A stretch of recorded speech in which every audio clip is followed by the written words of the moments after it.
After, chapitre 4. Où est Steph?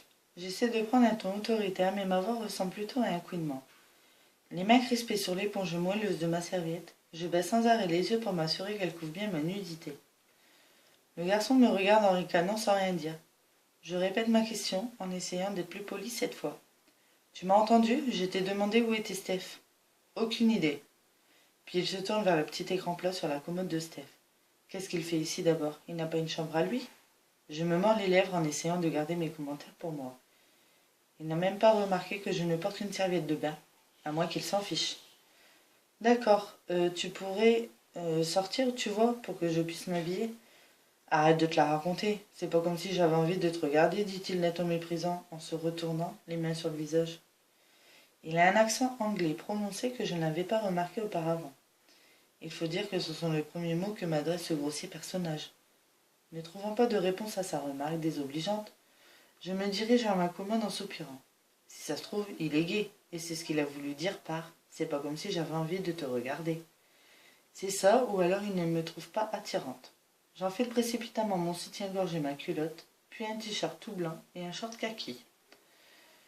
T'as pas bientôt fini, demande-t-il, ce qui me fait sortir de mes gonds.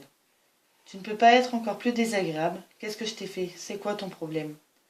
Je hurle beaucoup plus fort que je n'aurais voulu, mais en voyant la surprise sur son visage, je devine que mes paroles ont atteint leur but. Pendant un moment, il me dévisage silencieusement, puis alors que j'attendais des excuses, éclate de rire. Des rires profonds qui seraient presque sympas s'il ne se voulait désobligeant. Comme il continue de rire, des fossettes apparaissent sur ses joues et je me sens complètement idiote, ne sachant pas quoi dire ni quoi faire. D'une façon générale, j'évite les conflits et ce type est la dernière personne avec laquelle j'ai envie de me bagarrer. La porte s'ouvre et Steph entre en trombe. Désolée d'être en retard. J'ai une putain de gueule de bois, dit-elle théâtralement en nous regardant l'un après l'autre. Et elle ajoute en haussant les épaules. Désolée Tess, j'ai oublié de te dire qu'Ardin est passé.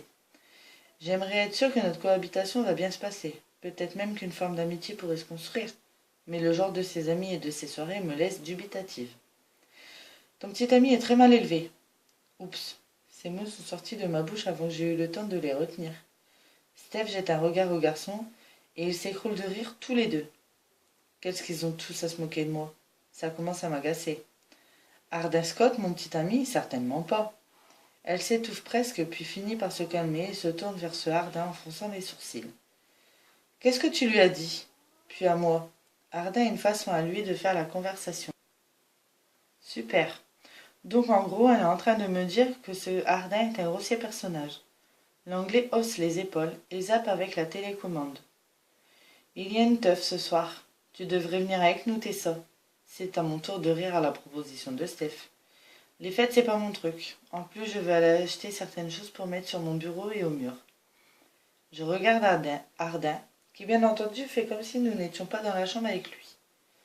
Allez, c'est juste une teuf. T'es à la fac maintenant. Une fête, ce n'est pas dramatique. Et au fait, comment vas-tu aller au supermarché? Je croyais que tu n'avais pas de voiture. J'ai l'intention de prendre le bus. De toute façon, qu'est-ce que j'irai faire à cette partie? Je ne connais personne. Ardin recommence à rire, ce qui montre bien qu'il ne nous prête attention que pour se moquer de moi. J'ai prévu de passer la soirée à lire et à parler avec Noah sur Skype. Tu ne vas pas prendre le bus un samedi, c'est blindé de monde. Ardin peut te déposer en rentrant chez lui. Ah, Ardin, et puis tu seras avec moi à la fête. Allez, viens, s'il te plaît. Elle joint les mains en un geste mélodramatique. Est-ce que je peux lui faire confiance? Je ne la connais que depuis hier. Les avertissements de ma mère me reviennent en tête. Steph, d'après le peu que j'ai vu d'elle, a l'air gentille, mais une fête.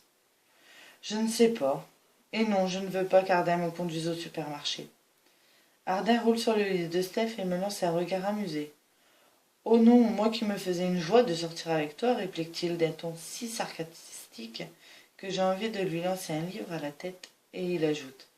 Voyons, Steph, tu sais bien que cette fille ne se pointera jamais à une fête. Il a vraiment un accent pas possible. Ma curiosité naturelle, qui est assez insatiable, je dois l'admettre, me pousse à lui demander d'où il vient. Et mon esprit de contradiction me pousse à lui donner tort. Je souris aussi gentiment que je peux. En fait, si, je vais venir. Ça peut être marrant après tout. Ardin hoche la tête, incrédule, et Steph pousse des cris aigus avant de me serrer dans ses bras. Yes! Ouais, on va bien se marrer. Quant à moi, je prie pour qu'elle ait raison.